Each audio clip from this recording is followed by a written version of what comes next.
E se o futuro energético de uma superpotência pudesse ser abalado por apenas uma frase?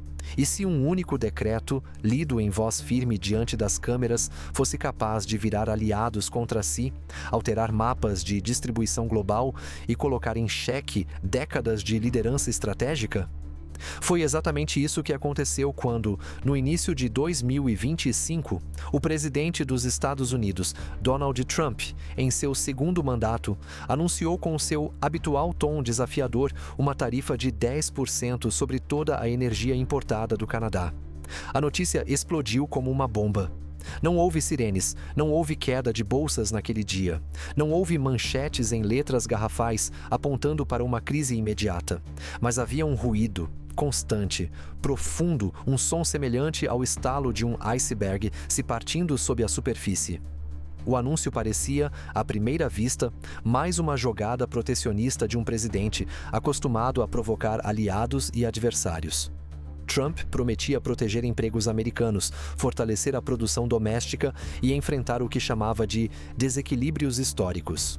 Mas ao mirar no Canadá, o maior fornecedor de energia dos Estados Unidos, ele desencadeou um efeito dominó que poucos foram capazes de antecipar. Segundo dados da própria Administração de Informação de Energia dos Estados Unidos, em 2024, o Canadá fornecia quase 50% do petróleo bruto importado pelos americanos, cerca de 4 milhões de barris por dia. Em gás natural, o volume era ainda mais impressionante. 8,6 bilhões de pés cúbicos diários fluíam para os Estados Unidos por gasodutos transfronteiriços. Era uma relação forjada ao longo de décadas, baseada em confiança, segurança e conveniência logística. De repente, tudo isso foi colocado à prova. Mas a pergunta mais inquietante não era apenas por quê, e sim, por que agora? Ao decidir taxar justamente a energia canadense, o governo americano atacava o coração da sua própria segurança energética. Refinarias nos estados do meio-oeste e da costa leste, usinas elétricas, indústrias petroquímicas inteiras que haviam se moldado ao suprimento canadense foram pegas de surpresa. O efeito não seria imediato como um corte com faca quente, mas sim gradual, implacável, corrosivo, como ferrugem sobre aço. No mesmo instante em que a tarifa foi anunciada, o mundo começou a se mexer, e não de maneira caótica, mas estratégica. O Canadá, acuado, não teve tempo de hesitar. Um aliado leal fora subitamente colocado contra a parede, e, ao invés de recuar, Ottawa reagiu. A diplomacia canadense, conhecida por sua parcimônia, agora adotava um tom calculadamente assertivo. As câmaras de energia e comércio se reuniam em sessões extraordinárias. Relatórios secretos cruzavam gabinetes em Toronto e Montreal. A resposta não seria apenas política, seria logística, estrutural, geoeconômica. No dia seguinte à tarifa, os técnicos da LNG Canada, o gigantesco projeto de gás natural liquefeito em Kitimat, British Columbia, receberam instruções diretas: acelerar a conclusão da primeira fase de operação. A planta, que até então caminhava em ritmo moderado, ganhou prioridade máxima. Pela primeira vez em décadas, o Canadá poderia, sim, viver sem depender do mercado americano. E mais do que isso, que estava disposto a redirecionar seu gás para novos parceiros. O mundo, que ainda buscava alternativas ao gás russo após os cortes provocados pela guerra na Ucrânia, percebeu de imediato o que estava acontecendo. A janela havia se aberto. A Alemanha, que sofria para reabastecer seus estoques antes do inverno, enviou diplomatas a Ottawa. A França, que meses antes havia assinado um acordo bilionário com o Catar, agora via no Canadá uma oportunidade de diversificar ainda mais seus fornecedores. A própria Comissão Europeia, em Bruxelas, começou a estudar formas de investir diretamente em infraestrutura de exportação canadense, mesmo fora do bloco. Mas se o Canadá agiu com velocidade, foi a reação dos mercados americanos que trouxe a primeira dor real. Em apenas 3 semanas, os preços da gasolina subiram entre 20 e 40 centavos de dólar por galão em estados como Michigan, Ohio e Pensilvânia. O motivo? O gás canadense, subitamente 10% mais caro, começou a escassear. Refinarias dependentes de petróleo leve canadense não conseguiam adaptar-se imediatamente a fornecedores alternativos. O custo de reconfigurar linhas de produção era alto. Empresas como a Stellantis anunciaram demissões em massa. 900 postos cortados em Windsor logo após o anúncio. Esse número rapidamente saltaria para 4.500 em toda a região, pressionando congressistas e governadores a questionarem a medida federal. No entanto, o presidente Trump seguia irredutível.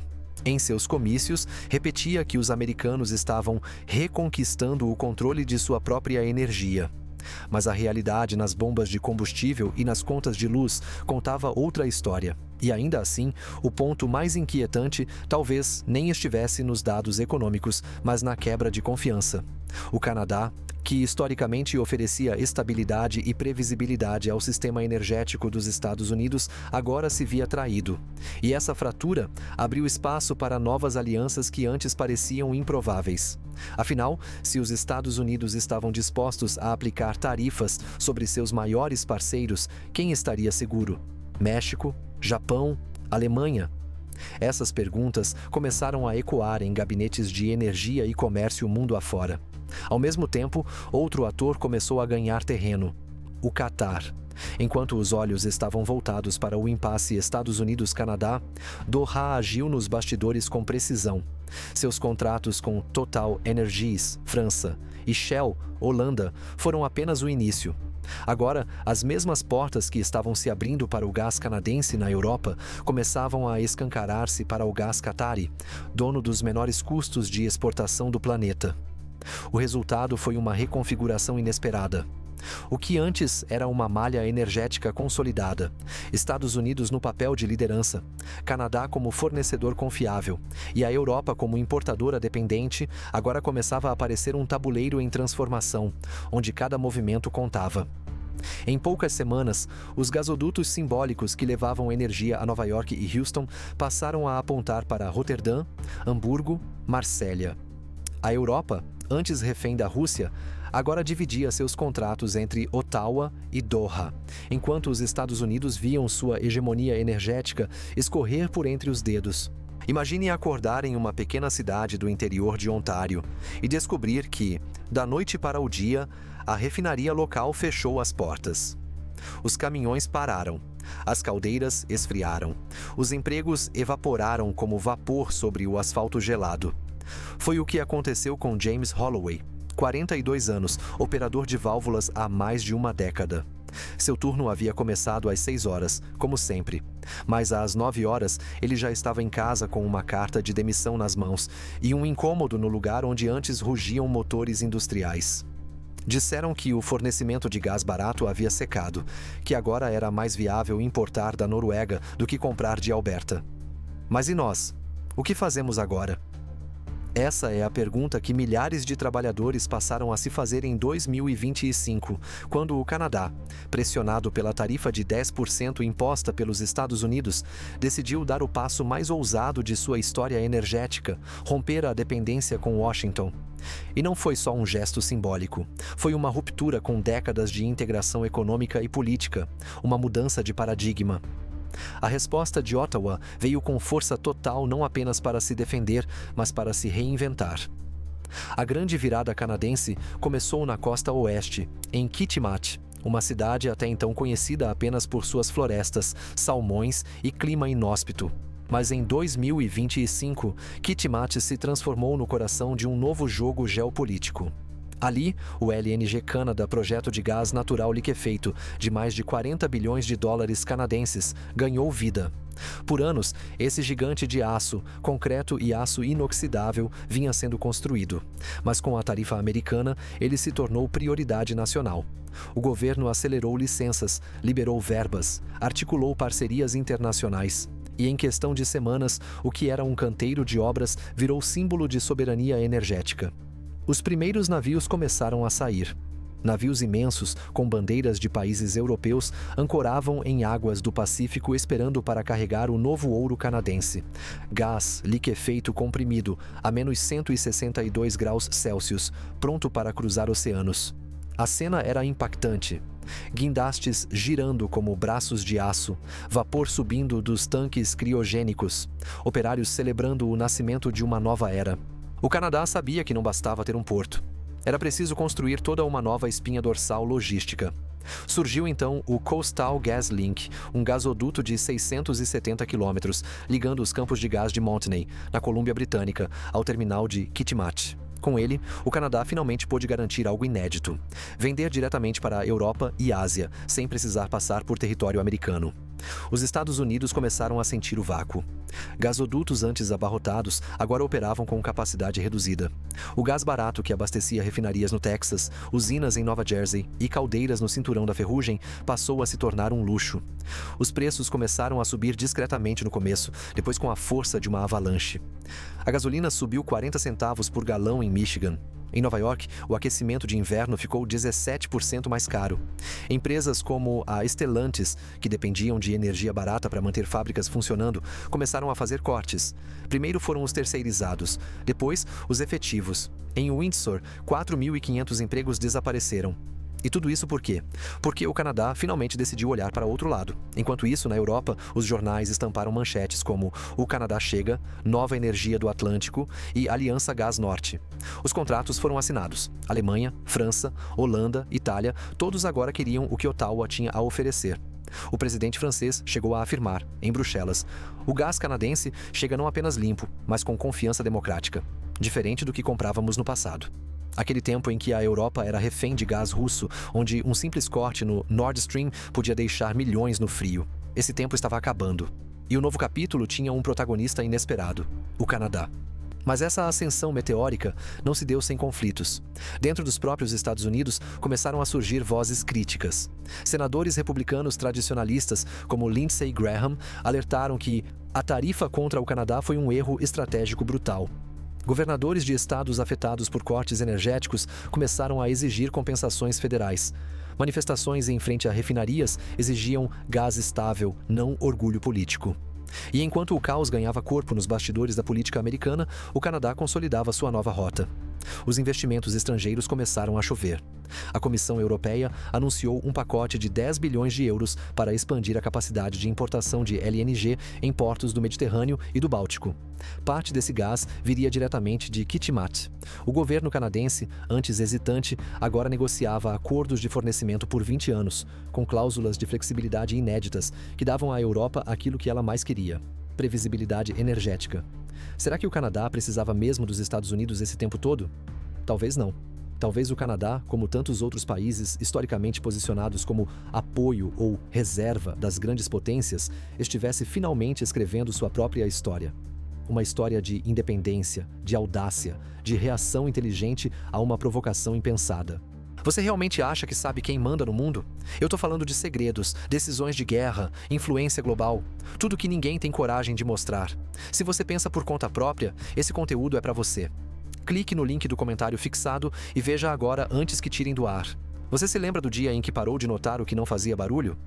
Pois é, enquanto os holofotes estavam voltados para a tarifa americana e a resposta canadense, um movimento ganhava força no Golfo Pérsico. Não houve discursos inflamados. Não houve tweets em letras maiúsculas. Não houve alarde. Houve, sim, estratégia. E quem a executou foi o Catar. Pequeno no mapa, gigantesco nos bastidores, o Catar vinha há anos acumulando uma das armas mais poderosas do século XXI. Gás natural liquefeito com o menor custo de exportação do mundo. Um recurso cada vez mais escasso, cada vez mais disputado, e que Doha soube transformar em diplomacia pura. Enquanto os Estados Unidos subiam tarifas e o Canadá desviava seus navios rumo à Europa, o Catar fazia algo ainda mais ousado. Construía um império energético baseado em contratos de longo prazo. Um acordo com a França, outro com a Holanda, depois com a China. Todos com cláusulas de estabilidade, previsibilidade e compromissos de até 27 anos. Mas por que contratos tão longos? Porque no xadrez energético, quem domina o tempo, domina o jogo. Enquanto os Estados Unidos ainda tentavam expandir sua infraestrutura e o Canadá estreava em grandes exportações transoceânicas, o Catar já entregava gás a preços baixos, em quantidades crescentes, com acordos blindados contra flutuações políticas. Você já parou para pensar no poder que existe em garantir o aquecimento de milhões de lares europeus por quase 3 décadas?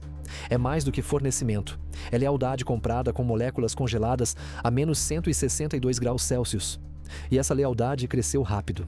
Em 2024, o Catar já exportava 77 milhões de toneladas de LNG por ano, mas em 2025, o país anunciou um plano para dobrar essa capacidade. O projeto North Field Expansion, com investimento bilionário, promete alcançar 142 milhões de toneladas por ano até 2030, um salto de quase 85%. Para muitos, isso soou como ambição. Para quem entende o tabuleiro, ficou claro. Era guerra estratégica por mercado, disfarçada de crescimento econômico. O vácuo deixado pela Rússia era imenso e o Catar não perderia a chance de preenchê-lo. A guerra na Ucrânia, o fim dos fluxos via Nord Stream, a pressão ambiental sobre o carvão, tudo conspirava para que o mundo precisasse, urgentemente, de um novo fiador energético. Mas enquanto os Estados Unidos lidavam com protestos domésticos por conta de preços altos e gargalos logísticos, Doha já estava com tudo pronto: navios, contratos, infraestrutura, diplomatas. Os europeus começaram a preferir o gás do Golfo ao gás americano. Não apenas pelo preço, mas pela confiabilidade, pela ausência de tarifas surpresa, pela postura estável. Você consegue imaginar o impacto psicológico que isso representa para Washington? Por décadas, os Estados Unidos foram vistos como o pilar da segurança energética ocidental. Agora, a Europa, que sempre olhou para o outro lado do Atlântico como garantia, olhava para o sul, para o deserto, para Doha. E o Catar, mesmo sendo um dos países mais controlados do planeta, soube jogar com as regras da democracia ocidental. Assinou cláusulas de direitos humanos, criou fundos de investimento em infraestrutura europeia, cumpriu metas ambientais mínimas para burlar a legislação da União Europeia.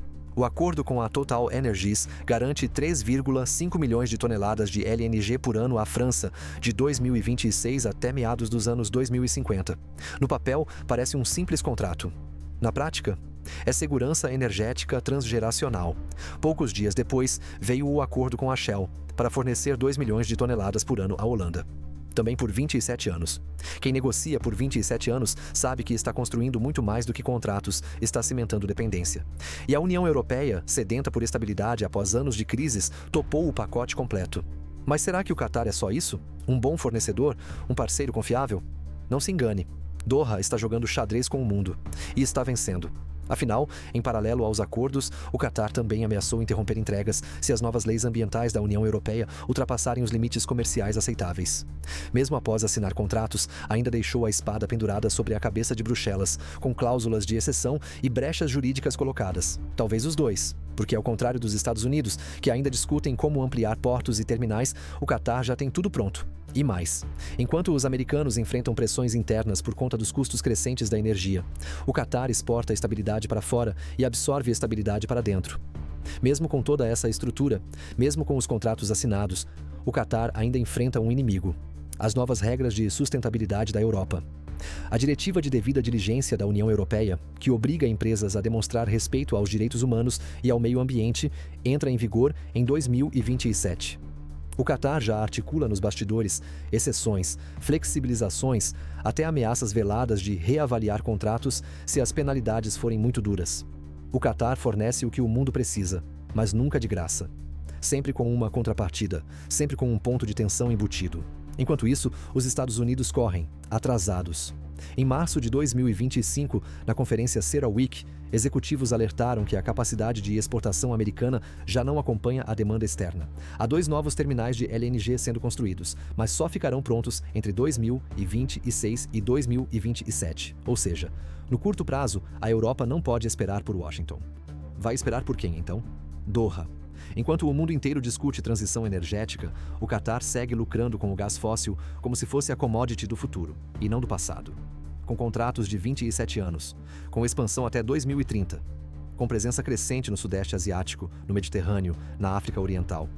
Então talvez a pergunta mais importante não seja como o Catar cresceu tanto, mas sim, por que ninguém percebeu antes? A resposta está diante de nós. Porque eles nunca fizeram alarde, apenas executaram com perfeição. E agora que os holofotes finalmente os alcançaram, o cenário já está montado. A música já toca. E o próximo passo de Doha pode redefinir a liderança global no setor energético. Deixe o like, compartilhe com quem precisa entender o que está realmente acontecendo com o mundo e se inscreva no canal. Aqui, você não recebe só informação, recebe visão estratégica. E ativa o sininho. E se o velho continente não estivesse mais disposto a ser apenas um campo de disputa entre potências globais? Durante décadas, a Europa foi a terra intermediária, a ponte entre o gás barato da Rússia e o consumo voraz do Ocidente, o receptor passivo das decisões de Moscou e Washington. Mas em 2025, depois de tantos invernos frios, embargos, chantagens e preços instáveis, Bruxelas enfim entendeu que sua maior fraqueza era também sua maior chance. A dependência energética poderia se tornar um catalisador de independência estratégica. E foi exatamente isso que começou a acontecer, mas com força crescente. Não foram os discursos, nem os tratados, foram as decisões concretas, as rotas traçadas, os contratos assinados. Tudo começou quando a última esperança de retomada do fluxo russo foi sepultada. O gasoduto que atravessava a Ucrânia, última via terrestre de gás russo rumo à Europa Central, teve seu contrato encerrado. A empresa Anchora, intermediária estratégica entre Kiev e Moscou, não renovou. Fim de jogo. A partir daquele instante, a pergunta não era mais como lidar com a Rússia, mas sim, como substituir 40% de toda a matriz energética continental sem mergulhar no caos. A resposta começou com 2 nomes, Canadá e Catar. Mas o real protagonista, pela primeira vez, foi a própria Europa. Bruxelas, o cérebro político da União Europeia, tomou uma decisão sem precedentes: investir diretamente em infraestrutura fora do bloco. Não apenas comprar gás, construir os meios para garanti-lo. Uma virada completa de postura. A Comissão Europeia apresentou um plano para cofinanciar projetos de exportação de LNG no Canadá e no Catar, algo que anos antes pareceria impensável. O medo da escassez venceu o pudor diplomático. A lembrança de fevereiro de 2022, quando o Kremlin fechou o fluxo de gás durante a madrugada e deixou milhões de casas no escuro, ainda ecoava nos gabinetes da Europa. Depender de gás para aquecer lares e abastecer indústrias não é apenas questão de logística, é questão de soberania. Mas não se tratava apenas de comprar. A Europa queria, desta vez, escolher os fornecedores certos. E o que significa certo? Não apenas quem entrega, mas quem não chantageia, quem respeita cláusulas, quem cumpre metas ambientais, quem assina com transparência, quem joga com as regras da democracia, mesmo que, por conveniência, essas regras sejam levemente dobradas nos bastidores. E foi assim que o Canadá e o Catar se tornaram os novos pilares da segurança energética europeia. 2 países tão distintos, um do G7, outro monarquia absoluta. Um coberto por florestas e lagos congelados, o outro um deserto escaldante. Mas ambos agora aliançados por uma função comum: impedir que a Europa congele de novo. A transformação foi radical. Em poucos meses, as importações de LNG pela União Europeia subiram 25% em relação ao ano anterior. Foram mais de 33 bilhões de metros cúbicos adicionais em 2025. E não foi só isso. O bloco começou a construir algo que ninguém esperava: um estoque estratégico continental de gás natural liquefeito. Um tipo de banco central de energia, com capacidade de 20 bilhões de metros cúbicos, que será usado para conter choques, atender emergências e evitar o colapso em invernos rigorosos. A Europa, pela primeira vez na história recente, decidiu tomar nas próprias mãos o controle do seu destino energético. Mas nem tudo foram flores. Doha, agora inundando os portos do velho continente com navios repletos de LNG, começou a testar os limites da nova parceria. A União Europeia, exigente com suas leis ambientais, anunciou que os contratos futuros deveriam cumprir a diretiva de devida diligência, que obriga empresas a demonstrar conformidade com critérios de sustentabilidade e direitos humanos. A resposta do Catar foi curta: podemos redirecionar nosso gás. Era chantagem? Era diplomacia? Era o lembrete de que, mesmo silencioso, o Catar joga duro. Bruxelas tremeu, mas não recuou. Em vez disso, buscou uma saída técnica, exceções graduais para parceiros estratégicos, mantendo a fachada regulatória sem perder o gás. Enquanto isso, o Canadá agia de maneira mais sutil, mas não menos eficaz. Com sua imagem limpa, sua diplomacia discreta e seu status de aliado natural da Europa, Ottawa assinou acordos bilaterais com cláusulas altamente favoráveis. Em nome da estabilidade, a União Europeia aceitou pagar preços um pouco mais altos, porque no mundo da energia, confiabilidade vale mais do que centavos por metro cúbico. E aqui entra uma revelação que muitos ainda ignoram. Hoje, mais de 35% de todo o gás importado pela Europa já vem em forma de LNG, e boa parte disso não é mais americano. É canadense, é qatari, é europeu em espírito, ainda que estrangeiro na origem. Mas e os Estados Unidos? Enquanto isso tudo acontecia, Washington observava. Seu gás era mais barato, em teoria. Mas os navios atrasavam, as licenças emperravam, os portos estavam saturados, a burocracia devorava os ganhos e a confiança? Bem depois da tarifa de 10% imposta a um parceiro como o Canadá, quem mais se sentia seguro ao assinar contratos com a Casa Branca? A Europa entendeu o recado e respondeu como sabe fazer, com estratégia. Um novo mapa energético começou a surgir, separado do modelo anglo-americano, menos dependente, mais flexível, mais plural, mais europeu. E é aqui que as coisas ficam ainda mais intrigantes. Em meio a essa reconfiguração, o gás deixou de ser só uma mercadoria. Passou a ser arma diplomática, instrumento político, plataforma de segurança continental. E nesse novo jogo, as regras estão sendo escritas por quem entrega, mas também por quem precisa sobreviver ao inverno. O verdadeiro impacto não se mediu em gráficos geopolíticos ou relatórios diplomáticos. Ele apareceu nas prateleiras, nas bombas de gasolina, nas contas de luz. Ele surgiu na vida real, nos bolsos dos cidadãos americanos. Jane Harper, 61 anos, professora aposentada em Albany, Nova York, costumava pagar cerca de $180 por mês na conta de energia durante os meses frios. Em fevereiro de 2025, a conta chegou a $312. Ela pensou que fosse erro de leitura. Ligou para a concessionária. Conferiu o histórico. Não havia engano. Havia um novo normal. Jane não está sozinha. De acordo com dados da EIA, Administração de Informação de Energia dos Estados Unidos, os preços do gás natural residencial aumentaram quase 80% em relação ao mesmo período do ano anterior. Foi o maior salto desde 2005. E ao contrário de crises anteriores, desta vez o problema não era escassez global, era erro de cálculo político interno. A tarifa de 10% sobre o gás canadense causou um efeito em cascata. Com o Canadá vendendo sua produção para a Europa, os Estados Unidos precisaram compensar com produção própria, mas seus gasodutos e terminais já estavam operando no limite. A demanda externa, sedenta por gás americano, pressionou ainda mais as exportações, que atingiram recordes históricos. Em Massachusetts, famílias começaram a se inscrever em programas de ajuda energética em números recordes. Em Michigan, postos de gasolina relataram aumentos de até 50 centavos por galão em algumas regiões.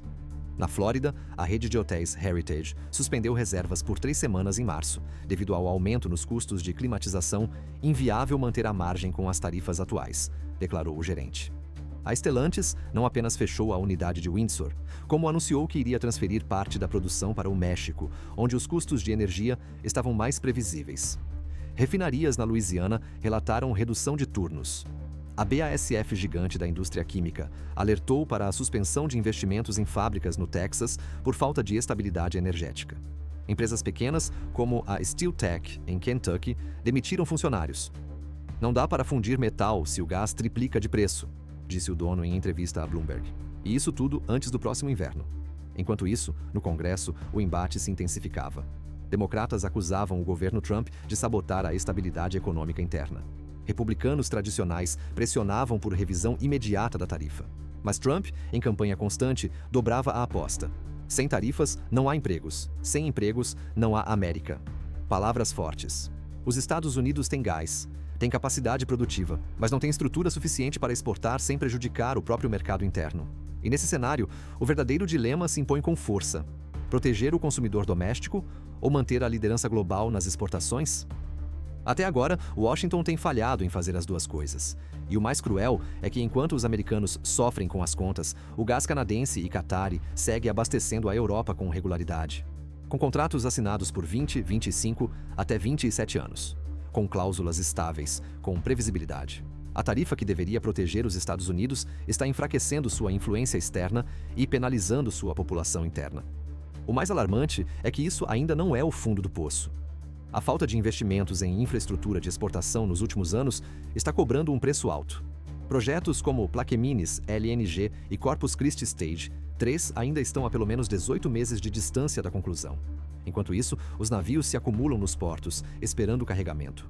E os consumidores esperam explicações. A oposição agora martela uma frase. Trump tentou punir o Canadá, acabou punindo o Arkansas. E os memes nas redes sociais não perdoam. Make Bills Great Again, com contas de energia estampadas ao lado do rosto de Trump. Mas o presidente segue firme. Dobrou a aposta com novas tarifas sobre empresas de turbinas eólicas, alegando proteção ao carvão e gás. Enquanto o mundo corre atrás da transição energética, os Estados Unidos estão cavando mais fundo nos fósseis. A sensação geral, um país em dissonância com sua própria potência. Enquanto o gás americano abastece lares em Lisboa, Berlim e Roma, milhões de americanos passam a noite com o termostato desligado para economizar. Enquanto Wall Street celebra contratos de exportação, a classe média revisa o orçamento do mês. E talvez esse seja o retrato mais fiel da crise. Não é a falta de energia, é o colapso na distribuição dos benefícios. E se os Estados Unidos estivessem sendo gradualmente excluídos de uma nova ordem energética mundial e nem tivessem percebido? Imagine um gigante que ainda se enxerga como o centro da sala, mas que, lentamente, está sendo empurrado para os cantos por parceiros que antes chamava de aliados e por rivais que antes julgava controláveis. Imagine uma superpotência que, ao tentar proteger seu próprio quintal, acidentalmente abriu caminho para que outros redesenhassem o planeta à sua revelia. É exatamente isso que está acontecendo com os Estados Unidos em 2025. O que parecia impossível aconteceu em questão de meses. Em 2024, os Estados Unidos detinham 45% das exportações de gás natural liquefeito para a União Europeia. Em 2025, esse número despencou. Bruxelas agora se comporta como um operador independente e pragmático. Não está mais disposta a tolerar instabilidade política ou riscos tarifários. Quer previsibilidade, quer lealdade contratual e, acima de tudo, quer distância da volatilidade americana. Os americanos perderam algo ainda mais precioso que contratos: confiança. A nova rota comercial é clara.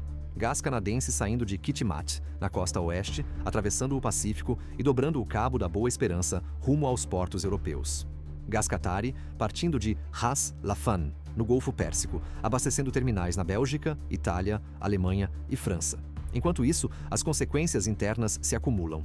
Em março de 2025, os contratos futuros de gás natural nos Estados Unidos subiram 8% em uma única semana, atingindo quase 4 por milhão de BTUs, o maior salto em anos. E isso coincidiu com o pico das exportações para a Europa, drenando a oferta do mercado interno e disparando os preços para os consumidores americanos. Nos bastidores de Washington, cresce o temor de que o país esteja se auto-isolando. E não é só na energia.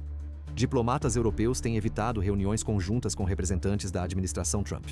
Empresas como Siemens Energy e Total Energies estão transferindo equipes de Washington para Toronto e Doha. E, segundo fontes da Comissão Europeia, há discussões sobre criar um canal de comunicação energética direto entre Bruxelas e Ottawa, ignorando Washington completamente. E enquanto os americanos tentam correr atrás, os gargalos continuam. Os terminais de exportação no Texas operam acima da capacidade. As linhas de transmissão estão saturadas. Faltam gasodutos interestaduais. Faltam até navios suficientes. Em março, o jornal Financial Times revelou que 17 embarcações contratadas pelos Estados Unidos para transportar LNG ao exterior estavam paradas, aguardando liberação nos portos de Freeport e Sabine Pass. Enquanto isso, navios canadenses e cataris atracavam pontualmente na Espanha, na Holanda, na Grécia. A diferença? Infraestrutura e previsibilidade. Dois conceitos que os Estados Unidos esqueceram em algum lugar entre slogans e tarifas. E o que diz a Casa Branca? Que tudo está sob controle, que os americanos estão mais seguros do que nunca, que as tarifas são medidas temporárias e necessárias. Mas quem paga essa narrativa é a população. No Arkansas, um grupo de fazendeiros de arroz viu suas contas de irrigação triplicarem, já que a bomba de água principal funciona a gás e os custos subiram 90% em relação ao ano anterior. Em Chicago, o Sindicato de Trabalhadores da Indústria Química alertou que 2 fábricas fechariam em setembro, caso os preços não estabilizassem. Em Nova Jersey, a rede de supermercados Atlantic Grocers decidiu desligar os aquecedores dos depósitos noturnos. Vai estragar parte dos produtos, mas é melhor que falir, disse o gerente. O país está literalmente esquentando, mas não de forma positiva. Ao mesmo tempo, o Catar anuncia que pretende aumentar sua participação no mercado global para 25% até 2030. E o Canadá, com apoio da União Europeia, planeja construir um novo terminal de LNG em Newfoundland. Voltado exclusivamente para o mercado europeu, não é apenas um movimento de expansão, é uma mudança de hegemonia. Há momentos na história em que a realidade não pergunta se você está preparado. Ela apenas chega, escancarada. Foi exatamente isso que aconteceu com os Estados Unidos em 2025. Agora, resta uma pergunta inevitável. O que os Estados Unidos vão fazer? Recuar? Dobrar a aposta? A resposta, até aqui, tem sido hesitação e discursos reciclados de uma liderança que já não convence nem seus próprios aliados. Mas isso não é mais sustentável, porque a conta está chegando. E não falo apenas da conta de luz, da bomba de gasolina ou do custo da calefação em Buffalo. Falo da conta geopolítica, aquela que define se um país é ouvido ou ignorado nas mesas onde o futuro é decidido. Neste momento, o mundo está construindo um sistema energético alternativo e ele funciona sem a aprovação de Washington. E agora, os americanos estão diante de um dilema sem escapatória. Continuar com a política de isolamento energético e aceitar a perda de liderança? Ou abrir mão do orgulho e construir pontes com quem ainda está disposto a negociar? Essa escolha precisa acontecer. E precisa ser pública, clara, transparente. E aqui está o que, na minha visão, os Estados Unidos deveriam fazer e rápido. 1. Revogar as tarifas impostas ao Canadá e iniciar imediatamente um processo de reconstrução diplomática. Isso não é sinal de fraqueza. É uma resposta racional ao erro. O Canadá ainda é um parceiro estratégico, mas não por muito tempo, se continuar sendo tratado como um adversário. Segundo, estabelecer uma coalizão de infraestrutura com os aliados tradicionais. Europa, Japão, Coreia do Sul, México, Reino Unido, todos precisam de gás e energia limpa. Mas todos também precisam de confiança. Investir em portos, terminais e gasodutos em conjunto é a única forma de garantir presença no jogo. Terceiro, reequilibrar as exportações com o mercado interno. É inaceitável que um país que produz energia suficiente para suprir o mundo inteiro tenha sua população pagando preços impraticáveis. O bem-estar interno precisa ser prioridade. Quarta, transformar o gás natural em alavanca para a transição verde. Use os lucros da exportação para acelerar investimentos em energia solar, eólica e hidrogênio verde. Crie metas reais. Dê sinais ao mundo de que os Estados Unidos não estão apenas defendendo combustíveis fósseis, mas liderando o caminho para o pós-fóssil. E por fim, 5. Reconstruir a credibilidade internacional com base em consistência, previsibilidade e respeito. Porque ninguém mais tolera uma superpotência que hoje assina um acordo e amanhã impõe uma tarifa. Ninguém mais quer depender de uma economia que usa a energia como arma política interna.